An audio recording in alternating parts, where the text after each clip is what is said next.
Genetic testing looks at an individual's genes to see if there's a mutation that they inherited through their family. About 10% of cancers, breast, colon, other cancers, can be attributed to these inherited mutations. So by knowing if a patient has one, we're able to help manage them and individualize their care to make sure that we're either catching cancers at their earliest stages or preventing them altogether. So the criteria that would send up big red flags are early breast cancer, cancers diagnosed before 50, a personal or family history of ovarian cancer. Any male breast cancer is a criteria that would recommend genetic testing. And then we're also now looking at other cancer syndromes, so colon and endometrial cancers under the age of 50 are definitely big red flags. I think it's very helpful for patients. We don't have many people in the community doing the testing.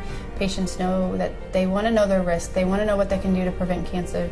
They want to make sure that if there's a cancer that we're catching it early where it's curable and we're not catching it at end stages where there's nothing we can do. Prior to this testing, we had a lot of patients that every year we were looking at their family questionnaire and we were, informing them that they should probably seek genetic counseling and testing. And year after year, we saw patients coming back and they weren't getting tested. So being able to offer same-day testing, we've seen an increase of testing. From the year prior to us starting the telegenetics program, we tested somewhere between 100 and 200, and in the last year with the telegenetics program we've tested over 600 patients, and these patients are now being able to identify their risk and get the right medical management. My name is Eileen Grossman, and this is my story.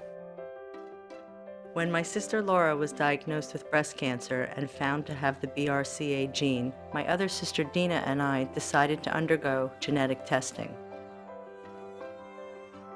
I was negative, she was positive. The first line of action is to remove your ovaries. It turns out I had ovarian cancer and didn't even know it. She was walking around with it. Thanks to the genetic counselors, we did discover Eileen's cancer early. The doctors, the nurses are the most caring people I've ever met. When I called my parents, I said, we just found out why Laura has cancer, and it's because it was to save my life.